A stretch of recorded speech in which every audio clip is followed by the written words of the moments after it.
Welcome to a Millennial's Guide to Real Estate Investing. Here is your host, Antoine Martel.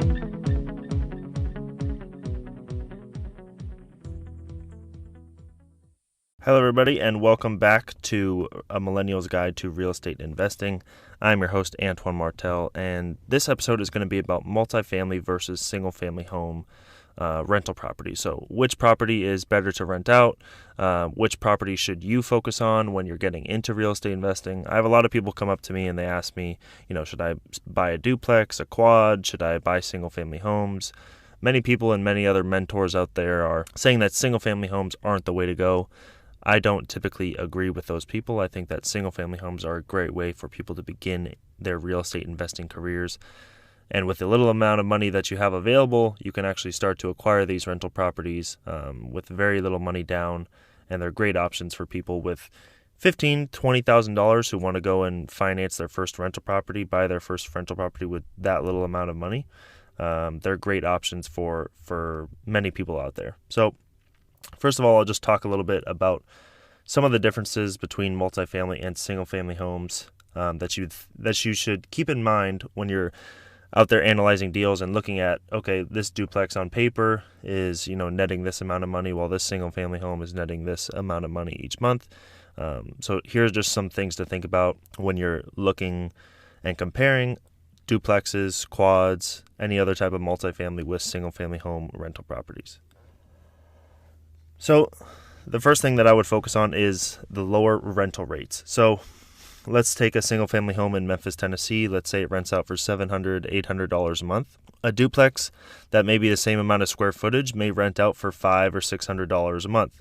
That is because many people don't like to, share their common areas with other people, with other families. They want to have their own space. They want to have their own backyard. They want to have their own front yard. They want to they want to have that extra space to do stuff with their kids or the friends or the family and invite people over. But if you're in a duplex or a quad, and especially if you're an up-down, then, the bottom stairs tenant is always worried that the upstairs tenant is going to be making noise.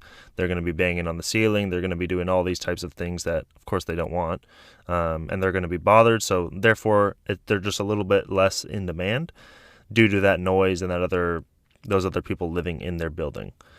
So that's why when you go and buy these duplexes or look at these duplexes and compare them to single-family homes, make sure that you're finding comparable properties that are duplexes or quads, because you are going to find that those properties do have a lower rental rate than the single-family homes. Single-family homes are going to have the highest, of course, if they're updated and all that kind of stuff, but they're always going to rent out more than the duplexes or quads just because they are single families. And that also brings me to the next point, which is the tenant quality. So think about a duplex or a quad. What kind of tenant is going to be living in that property, right? Is it going to be a small family with young kids? Probably not. Is it going to be maybe a young couple, maybe a couple who just moved to the city, maybe a single man or woman who just moved into the city, who only needs a one-bedroom and wants to find another place to live, and they just want to rent somewhere cheaply before they can do that? So those are the types of tenants that you may be getting in your duplex or quad. So therefore, those tenants, young families, young couples, people who just moved into town, those people are not going to stay very long in your apartment building, whereas somebody who is renting out your single-family home, they have 2 kids, those 2 kids goes to school nearby, the parents work, 10, 15 minutes away, and then, close to their house is a middle school, high school, college, etc.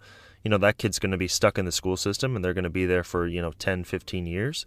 So those people who are moving into the single family homes, they sign longer leases, first of all, but then they also have the tendency to stay longer. And that's just because, again, they're a different type of tenant who's moving into that property. So typically what I see with my rental properties for the single family home side is I'll get a bunch of young families with young kids. The parents work nearby. The kids are going to school. And they're raising them, and this wants to be the home that they want to raise their kids in. And that's perfect for me because they rent out the house, they sign a 2-year lease, and then after that 2-year lease is up, they re-sign another 2 years. Then they re-sign, and it works out really well. They have a nice home to live in, close to where their kids go to school, close to their job. We only raise rents a tiny little bit each year. But they have the front yard, they have the backyard, they have space for their kids to grow and their kids to play and stuff like that, especially if they're on the younger side. Whereas now about the multifamilies, the duplexes, the quads, your tenants are again going to be young couples, so they may live there for sign a 1-year lease and just stay 1 year until they find somewhere else to live. And that's typically what we're seeing with our duplexes and quads, is that tenants will sign 1-year leases and then they'll actually leave at the end of that year and go find somewhere else to live. And sure, this may be beneficial. You may be thinking that that's great that your tenants are leaving, so now you can clean up the property again and rent it out for a higher rate. But that turnover cost does add up. So every time that a tenant leaves and you have to go and clean up the property, that could cost you $1,000, $2,000. If the tenant trashes the place, it could be $3,000, $4,000. And those costs add up year after year after year.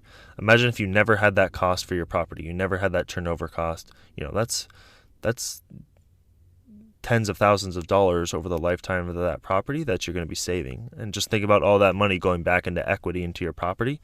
And that's a good way to think about it, because every year that tenant is leaving, it costing you $1,000. And let's say on a duplex, you're cash flowing $400 a month.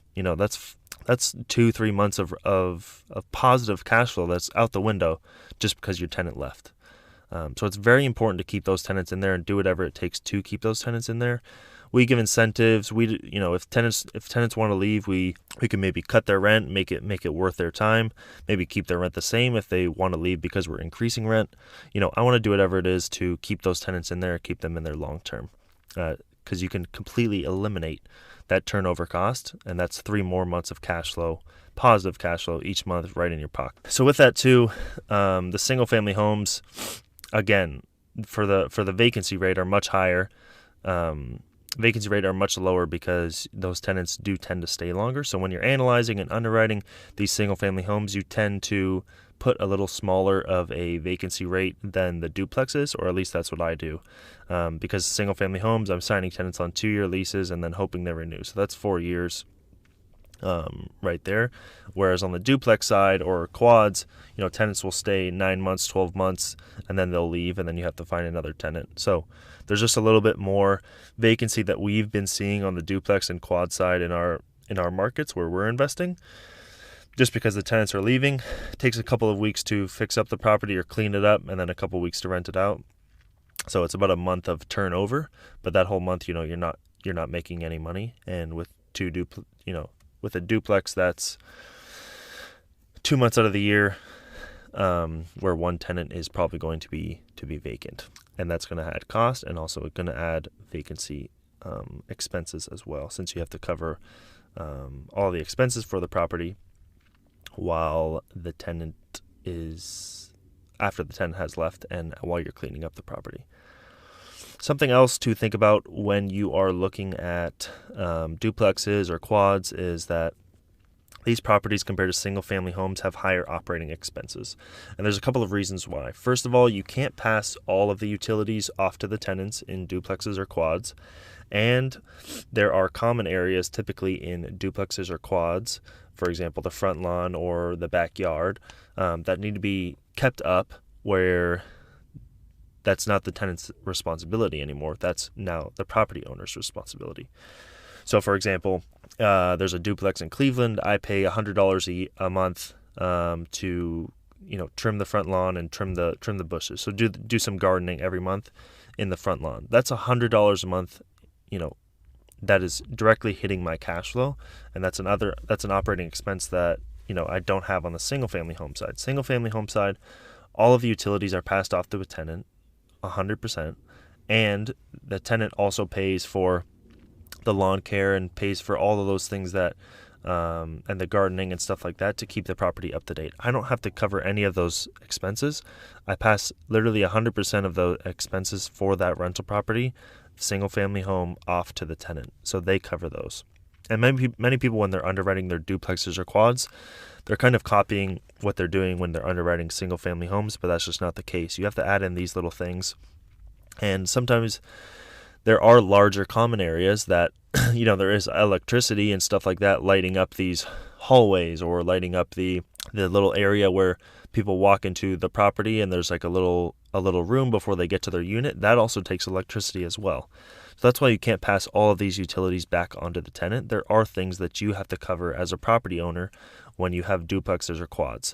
So make sure when you're analyzing your deals and underwriting your deals that you're not just copying what you're doing with the single family homes. Think about these things, about how they're a little bit different. We have seen that over time, the duplexes and quads, while they pencil out on paper and look really good and look like you can put $20,000 or $30,000 down and make $400 or $500 a month, and that looks really good. But once you factor in the higher operating expenses, the higher vacancy, the higher turnover, and the turnover cost, it just makes more sense to go the single family home route. And of course, there are some properties and duplexes where tenants do stay long term, and you can completely eliminate all that kind of stuff. But we just found that over time, there's been less headaches and more cash flow with the single family home side, because every time a tenant does turn over, it also takes time out of your schedule, your property management schedule, etc. Whereas a single family home signed on a 2-year lease, and then you can just sign a renewal after. So I hope this was helpful. I hope this helped you think about a little bit differently about underwriting duplexes and quads and triplexes when you are looking at them, that you maybe when you are underwriting these deals to factor in a couple of these things that I mentioned. Good luck out there. Let me know if you need help underwriting any deals. And duplexes and quads are a great way to go. It's a great way to keep every property under one roof. And we do like them. We have a couple of fourplexes and a duplex. But we really do like the single family home. That is the majority of our portfolio. Thanks for listening. Let me know if you need any help. Link in the description to ask me some questions, or find me on Instagram, Twitter, Facebook at Martel Antoine. Shoot me a message. Let's chat. Let me know if you have any questions so that I can answer them on the next episode of the podcast. Thank you. Talk to you soon.